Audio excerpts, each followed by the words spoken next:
Madame, Monsieur, bonsoir et bienvenue dans le 20h de TFM. Dans l'actualité de ce lundi, l'axe Dakar-Nouakchott revu, le temps d'une visite de travail du Premier ministre Ousmane Sonko en Mauritanie. Les deux parties annoncent une intensification des relations bilatérales. Parmi les annonces fortes, la création d'un comité technique mixte pour superviser les travaux du pont de Rosso. L'actualité, c'est aussi l'ouverture annoncée d'une information judiciaire. Le PJF, le parquet judiciaire financier, sur les traces de 125 milliards de francs CFA. Le parquet saisi par la CENTIF, plusieurs personnes sont impliquées. Premier jour de la grève de 48 heures du syndicat autonome de l'enseignement supérieur, mot d'ordre suivi dans certaines universités publiques. Illustration à Saint-Louis du Sénégal, à l'université Gaston Berger. Et puis sur le même sujet, le secrétaire général du SAES, David Célestin Faye, sera notre invité dans Soir d'Info. Et puis la famille de Mohamed Diop réclame justice. Le jeune talibé décédé le 18 décembre dernier aurait perdu la vie dans un dara dans des conditions suspectes selon la famille. Reportage à suivre. Voilà pour les titres et tout de suite le développement.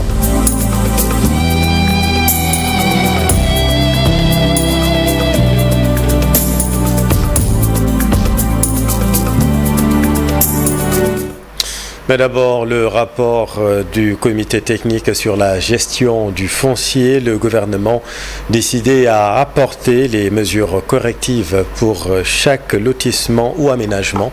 On apprend l'annulation des lotissements éogènes extension, de même que toutes les attributions faites sur la partie située entre l'océan et la VDN. Explication Mamadou Fall. Le rapport du comité technique sur la gestion des fonciers, désormais disponible, il est bien mentionné que toutes les attributions de parcelles sur des sites définis sont annulées. Une lettre bien référencée énumère les différents lieux concernés: le lotissement du hangar des pèlerins Bewa, le casement 2, Eogène et Eogène Extension, Pointe Sarène, Ndioben Gandiol, les PUD de Guédiawaye, Yeumbeul Malika, Tivaouane Peulh, Mbourkat et Nouvelle-Ville de Thiès sont concernés. On peut également lire dans la lettre que l'autorité a pris bonne note pour la mise en application des recommandations afin d'apporter des mesures de correction pour chaque lotissement. Mais concernant les lotissements de Eogène et Eogène Extension implantés dans une zone militaire sont simplement annulés, ce qui pourrait empêcher aux Lions de football vainqueurs de la Coupe d'Afrique 2021 de disposer de leur terrain offert par l'ancien régime. Il faut également souligner que toutes les attributions faites sur la partie entre l'océan et la VDN du PID de Guédiawaye et Yeumbeul Malika Tivaouane Peulh doivent être annulées. Les équipements publics réimplantés dans les aménagements. À la une également, plusieurs personnes impliquées dans du blanchiment de capitaux selon la PJF, le parquet judiciaire financier, sur les traces de 125 milliards de francs CFA. Une information judiciaire va être ouverte, annonce le PJF. Explication Alassane Ba. La valeur est estimée provisoirement à plus de 125 milliards de francs CFA. Dans le communiqué rendu public, le parquet du pôle judiciaire financier renseigne que des investigations menées ont révélé des mécanismes sophistiqués de blanchiment de capitaux par le truchement de sociétés écrans qui auraient été utilisés par des transactions suspectes. Plusieurs personnes sont impliquées d'après le document et c'est après analyse d'un des rapports transmis au parquet du pôle judiciaire financier par la cellule nationale de traitement des informations financières CENTIF. Le procureur de la République financière, El Hadji Alioune Abdoulaye Sylla, a fait savoir que ces rapports sont en cours de traitement et en application de l'article 66 de la loi numéro 2024-08 sur le blanchiment de capitaux, le financement du terrorisme et de la prolifération des armes de destruction massive.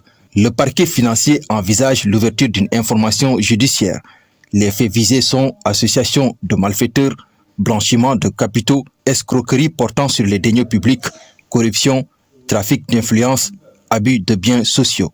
Dans sa parution de ce jour, Libération renseigne que parmi les personnes visées figure le député Farba Ngom. D'ailleurs, le parquet a saisi le garde des Sceaux pour la levée de son immunité parlementaire.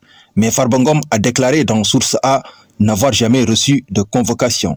Il n'a jamais été auditionné par le pôle judiciaire financier et n'a reçu aucune information sur une procédure.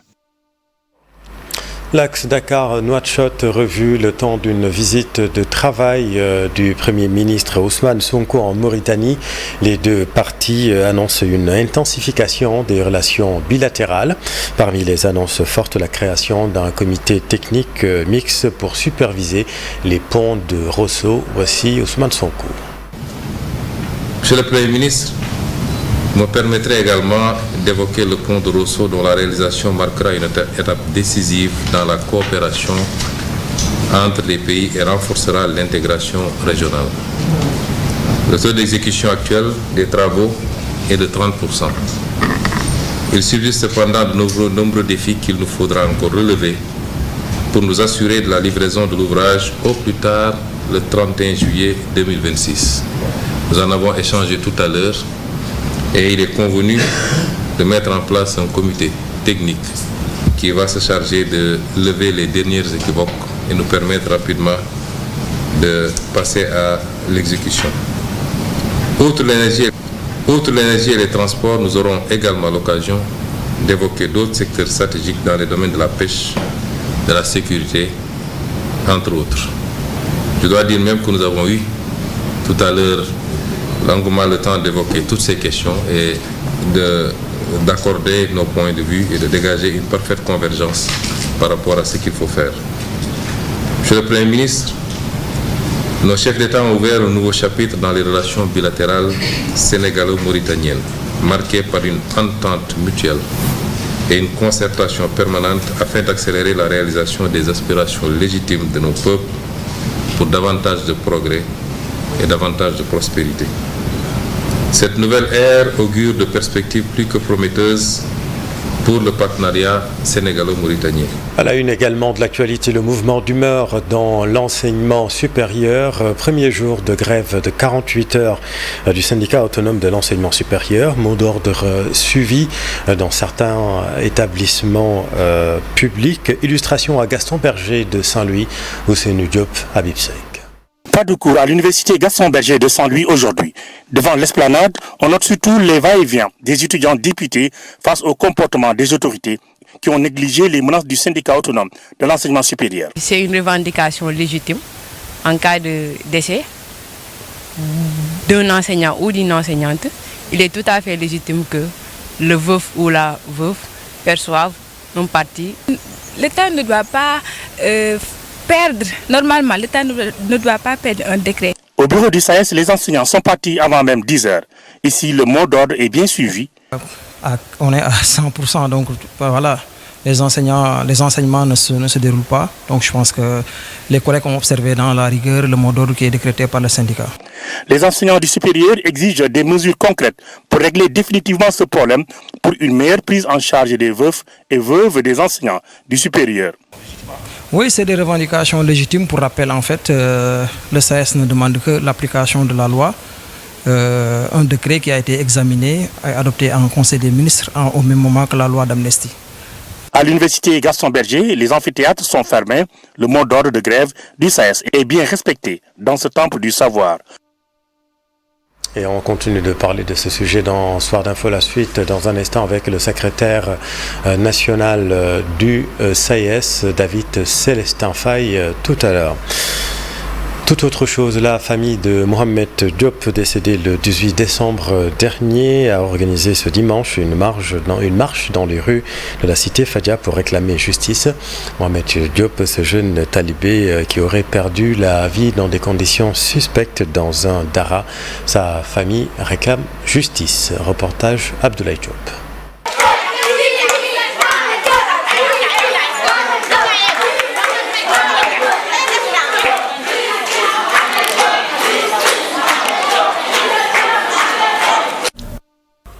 La famille de Mohamed Diop s'est fait entendre ce dimanche en organisant une marche dans les rues de Fadia.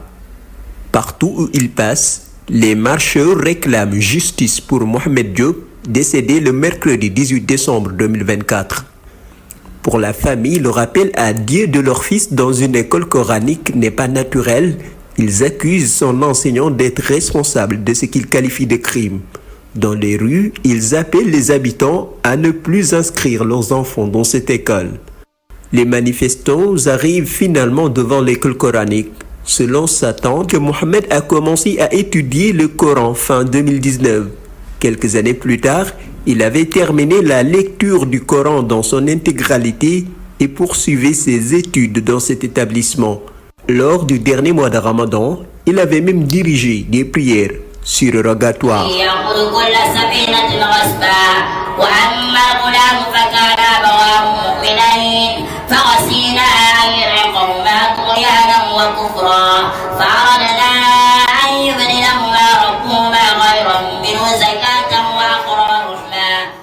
Derrière lui, son oustaz semble fier de l'évolution de son élève.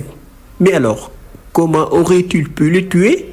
Sa tante livre la version de la famille sur le déroulement des faits. C'est mon frère qui se trouve en Italie qui m'a appelé vers 13h ou 14h. Il m'a demandé d'aller vérifier à l'école coranique car le maître coranique l'avait contacté en appel vidéo et il avait vu que le garçon était inerte et qu'il ne bougeait plus. Un de nos voisins s'est rendu sur place. Arrivé là-bas, il a trouvé le maître coranique en train de sortir l'enfant. Il lui a dit que l'enfant n'était plus en vie car ses mains et ses pieds étaient rigides. Il ne pouvait pas fermer la bouche également. Quand je suis arrivée à l'hôpital, j'ai eu la confirmation que l'enfant n'était plus en vie. Elle révèle également le contenu de l'autopsie réalisée le vendredi 20 décembre. L'enfant est mort au sein de l'école, dans l'école coranique où il apprenait. Et l'autopsie l'a confirmé également. Et l'autopsie a révélé une cassure au niveau de la nuque et de la colonne vertébrale. Depuis le 18 décembre, nous attendons une réaction de la justice. Nous exigeons également des éclaircissements. Il a subi des blessures et nous voulons savoir qui est le responsable.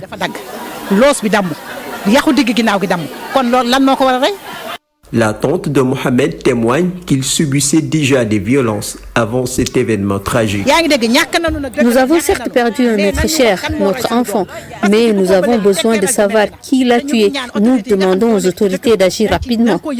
Aujourd'hui, la famille attend une réaction de la justice. De son côté, l'oustaz déplore le décès de son élève. Il ne souhaite pas parler à la presse, mais il préfère laisser la justice faire son travail pour éclairer la lanterne des Sénégalais. Merci Abdoulaye. Dans l'actualité sportive, l'AS Jaraaf a besoin juste d'un point à Alger face à l'USMA pour passer au prochain tour de la Coupe de la Confédération africaine de football. Mais pour cela, il faudra un peu de dextérité devant les buts, estime le journaliste Demba Varor, interrogé par Cher Sadibou Diarra. On a fait un bon match sur la première mi-temps parce que l'équipe s'est procuré des occasions, aurait pu peut-être mener par 2 buts d'écart à la mi-temps. Malheureusement, l'équipe n'a pas été très efficace et on gagne 1-0. Je pense qu'on aurait pu peut-être être beaucoup plus efficace. Mais c'est le péché mignon de cette équipe du Jaraaf là. C'était même pire la semaine dernière. Il fallait au minimum gagner par quel que soit le score gagné. Et maintenant, ce qui nous aurait peut-être permis de se qualifier déjà à cette 5e journée, c'était de gagner par 3 buts d'écart.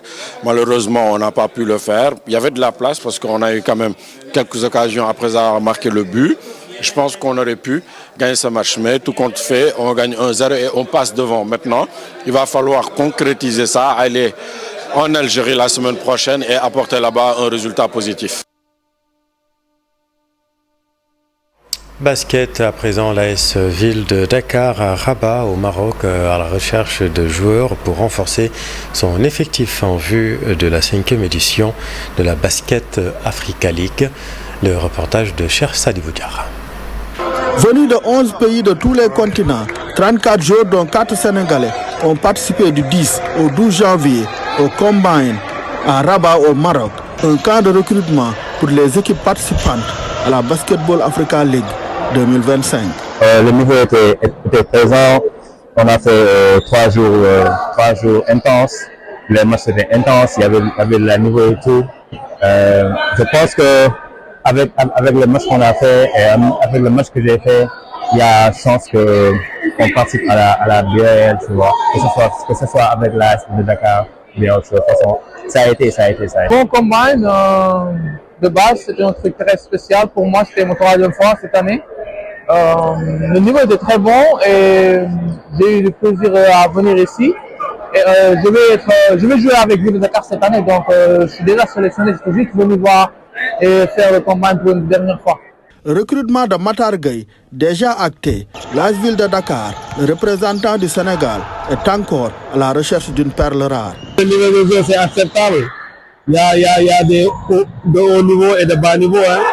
Je pense qu'il y a de bons joueurs, mais ce n'est pas tout le monde. Hein. Un niveau disparate des joueurs, confirmé par les observateurs. C'est très bien d'organiser ce genre d'initiative, surtout au Maroc, pour promouvoir le basket. Et puis on a vu du talent aussi par rapport à la jeunesse, donc je pense que, surtout par rapport aux Sénégalais, je pense qu'il y a des joueurs, franchement, ils ont le niveau d'être sélectionnés. Et j'espère pour les prochaines c'est-à-dire étapes à venir, Inch'Allah sera du bon spectacle. Je pense qu'aussi, voilà, encore plus d'entraînement pour certains. En tout cas, dans l'ensemble, c'est bien. J'espère, Inch'Allah, que le meilleur reste à venir. Ce combine, dirigé par l'Américain Sam Vincent, est un prélude au démarrage de la 5e édition de la Basketball Africa League le 5 avril prochain au Maroc.